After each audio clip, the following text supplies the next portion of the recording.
नमस्कार दोस्तों, मैं V Chaturvedi Path Finder Education YouTube channel पर आप सभी मित्रों का स्वागत करता हूं।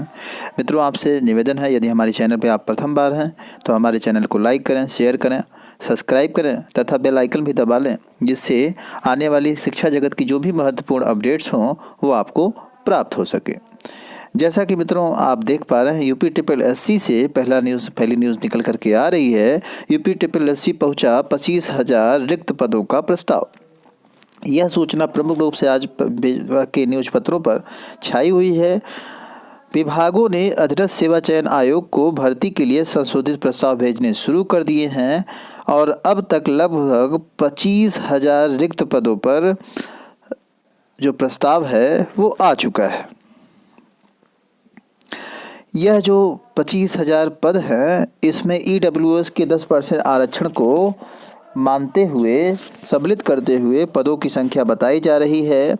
यूपी-SSC पेड की परीक्षा यानी जो प्री की परीक्षा कराना चाह रहा है, PET, उसके तत्काल बाद मेंस की परीक्षा कराएगा और उसी के माध्यम से यह जो भर्ती है वह भरी जाएगी। तो यह एक अच्छी खबर है मित्रों यूपी-SSC से कि 25,000 पदों का विवरण आ गया है।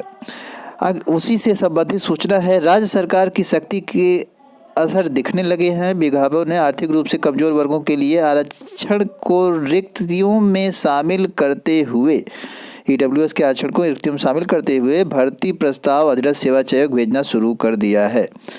तो ठीक है भाई, अभी ही सही देर सही, लेकिन आयोग कम से कम सख्ती का पालन तो कर रहा है।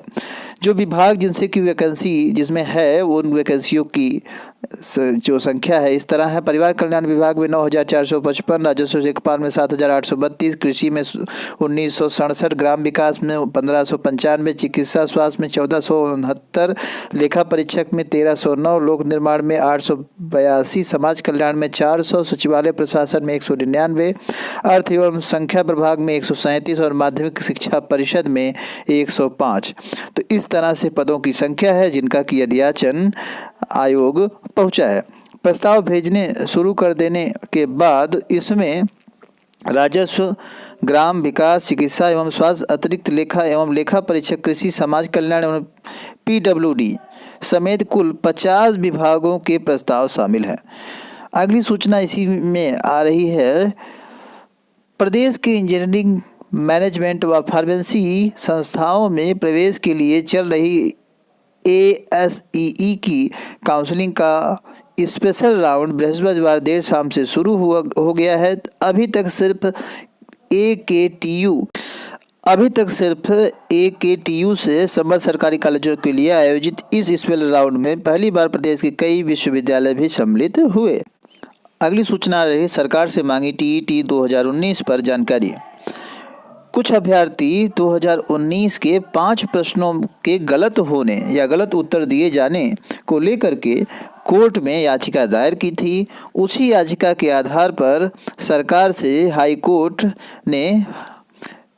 इलाहाबाद ने शिक्षक पात्रता परीक्षा 2019 के परिणाम को चुनौती देने वाली याचिका पर राज्य सरकार से जानकारी मांगी है। इनमें कुल 5 प्रश्न ऐसे थे जिसको कि आयोग ने गलत माना था, जबकि वह प्रश्न सही थे। इसी पर सुनवाई करते हुए हाई कोर्ट इलाहाबाद ने सरकार से जवाब तलब किया है कि यह क्वेश्चंस कैसे सही थे, कैसे गलत हुए, इसके स्पष्टीकरण को उसने आयोग से मांगा है।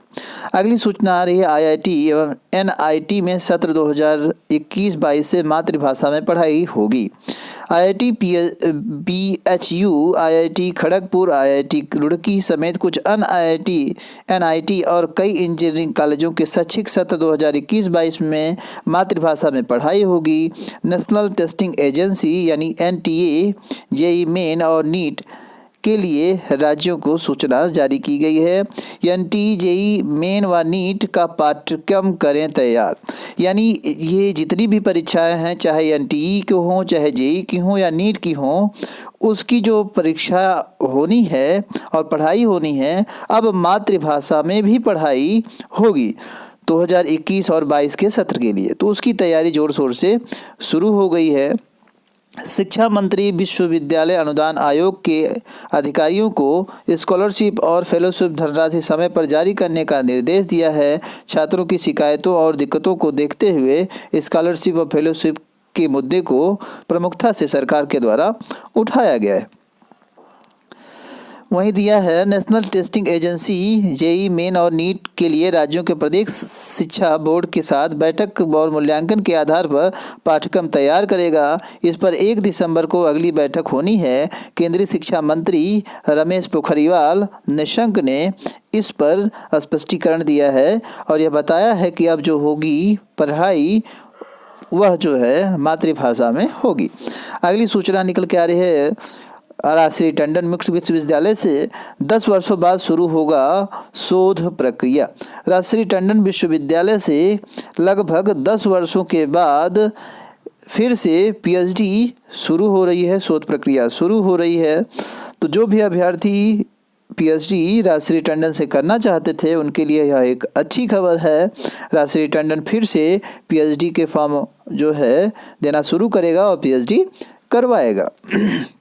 जैसा कि सूचना निकल के आ रहा है, 2010 से बंद पड़ी पीएचडी प्रवेश प्रक्रिया शुरू होने से नए छात्रों को अवसर मिलेंगे। यूजीसी, राज्यपाल एवं विश्वविद्यालय कार्य परिषद की मंजूरी के बाद कुलपति प्रोफेसर कमलेश्वर नाथ सिंह ने 26 नवंबर को शोध प्रवेश प्रक्रिया कराने का आदेश पारित किया है। तो यह एक अच्छी खबर है। जो भी पीएचडी करना चाह रहे थे राजश्री टंडन मुक्त विश्वविद्यालय से, उन अभ्यर्थियों के लिए, क्योंकि 2010 से वहां से पीएचडी बंद हो गई थी, पीएचडी नहीं कराया जा रहा था। कुलपति ने बताया कि इस बार पीएचडी में प्रवेश लेने को 6 महीने का प्री पीएचडी कोर्स करना होगा। प्रवेश लेने के बाद छात्रों को अब अपने गाइड मुक्त विश्वविद्यालय से ही चुनने होंगे। अब छात्र बाहरी किसी भी गाइड को नहीं चुन सकते।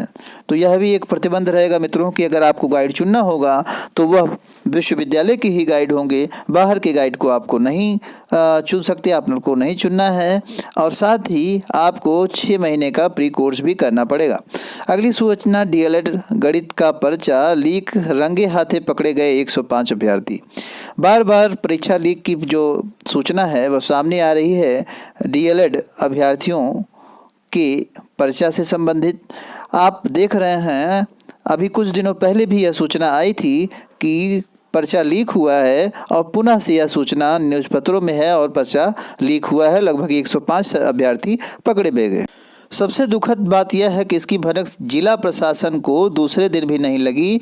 वजह, आयोजनकर्ताओं ने परीक्षा नियामक प्राधिकरण को इसकी सूचना देने के बाद मामले को ठंडे बस्ते में डाल दिया। ठीक है, यह गड़बड़ी 2 परीक्षा केंद्रों पे बीएन इंटर कॉलेज अबरपुर एवं राम अवध जनता इंटर कॉलेज बरियावामन बाजार में हुई और फिर से शुचिता तार करते हुए रंगे हाथों पकड़े गए लगभग 105 अभ्यर्थी। अगर इन अभ्यर्थियों पे उचित कार्रवाई मित्रों करी जाती तो शायद आगे जो है परीक्षा में ऐसी धांधली होने से रोक लगाई जा सकती थी, पर अभी तक ऐसा संभव नहीं हो पाया है। यह बहुत बड़ा एक कारण बन गया है कि बार बार पेपर लीक का मामला सामने आता रहा है और डीएलएड के अभ्यर्थी इसमें बार बार पकड़े भी जाते हैं। तो उचित कार्रवाई बहुत आवश्यक है मित्रों और कार्रवाई होनी भी चाहिए। अगली सूचना आ रही है, उत्तर प्रदेश माध्यमिक शिक्षा चयन बोर्ड से 1 दिसंबर के साक्षात्कार अब 13 दिसंबर को। उत्तर प्रदेश माध्यमिक शिक्षा सेवा चयन बोर्ड ने स्नातक एवं शिक्षक निर्वाचन के कारण यानी एमएलसी का जो चुनाव है मित्रों, उसके कारण शिक्षक भर्ती के लिए 1 दिसंबर का साक्षात्कार स्थगित करने की घोषणा की है। बाकायदा इसके लिए आयोग ने कल नोटिस भी जारी की और यह स्पष्ट किया कि यह जो निरस्त की गई परीक्षा है अब वह 13 दिसंबर को कराई जाएगी। अगली सूचना निकल के आ रही है, यूपीएससी की तर्ज पर अतिरिक्त अवसर देने की मांग। उत्तर प्रदेश लोक सेवा आयोग से इस बार यह चर्चा का विषय बना है कि अतिरिक्त अवसर वो अभ्यर्थी जिनके की एज पूरे हो जा रहे हैं और वह अगली परीक्षा में बैठ नहीं सकते, उनको अतिरिक्त अवसर प्रदान किए जाएं। जैसा कि आप सभी जानते हैं कि आयोग ने यूपीएससी के तर्ज पर कई चीज़ों में बदलाव किया है, परीक्षा प्रणाली में कई चीज़ें बदल दी है, जिससे कि कई अभ्यर्थी ऐसे हैं जो कि पुराने पैटर्न में पढ़ने की वजह से बाहर हो रहे थे। उन अभ्यर्थियों ने यह मामला उठाया है कि उनको अतिरिक्त अवसर दिए जाएं और सरकार ने भी इस पे संज्ञान लिया है। देखते हैं क्या होता है आगे। जैसा कि आप देख पा रहे हैं, यूपीएससी ने पीसीएस की ही परीक्षा में काफ़ी बदलाव किया है। प्रारंभिक नेगेटिव मार्किंग 18 गुना की जगह की परीक्षा की जगह पे जो क्वालिफाई करा रहे थे वो 13 गुना अभ्यर्थी कराना प्रारंभ कर दिए। मुख्य परीक्षा में 2 की जगह 1 विषय कर दिया गया। मुख्य परीक्षा अध्ययन के 2 वैकल्पिक पेपर के स्थान पर अब 4 पेपर को शामिल किया गया और कुछ सब्जेक्ट जैसे कि कृषि अभियांत्रिकी, अरबी व फारसी जैसे विषयों को मुख्य परीक्षा से हटा दिया गया। तो इस तरह से कई प्रमुख बदलाव यूपीएससी के तर्ज में उत्तर प्रदेश लोक सेवा आयोग ने किया है। उससे कई अभ्यर्थी प्रभावित हुए हैं और उनकी मांग है कि उनको अतिरिक्त अवसर प्रदान किए जाएं। अगली सूचना आ रही है, 2 दिन बाद प्रवक्ता पद का आवेदन शुरू। जैसा कि आप सभी जानते हैं, उत्तर प्रदेश लोक सेवा आयोग से हायर एजुकेशन प्रवक्ता की भर्ती चल रही है और आयोग की वेबसाइट पे 2 दिन पहले ही ये हो रहा था कि परीक्षा के फॉर्म भरने जाने शुरू हो जाएंगे, किंतु आयोग की वेबसाइट पे तकनीकी गड़बड़ी आने की वजह से राजकीय डिग्री कॉलेज में प्रवक्ता की जो भर्ती है उसका आवेदन समय से ना शुरू होकर के कल यानी 24 नवंबर से शुरू हुआ। लगभग 19 विषयों में प्रवक्ता के 128 पदों पर सीधी भर्ती की प्रक्रिया आयोग से चल रही है। राजकीय डिग्री कॉलेजों में 19 विषयों में प्रवक्ता के 128 पदों की भर्ती निकाली गई है। अर्थशास्त्र में 5, इतिहास में 6, उर्दू में 2, अंग्रेजी में 10, गणित में 7, गृह विज्ञान में 1 एवं जंतु विज्ञान में 5। इसी तरह से आप देखेंगे लगभग 19 सब्जेक्टों में जो भर्ती प्रक्रिया है वो शुरू हुई है या सीधी भर्ती है और इसमें इंटरव्यू की भी बात कही जा रही है। रिटन टेस्ट छटनी के लिए होगा, उसके बाद इंटरव्यू के बाद सीधी भर्ती की जाएगी। तो अब से फॉर्म भरना शुरू हो गया है। जिन मित्रों ने फॉर्म नहीं भरा है वो लोग फॉर्म भर दें।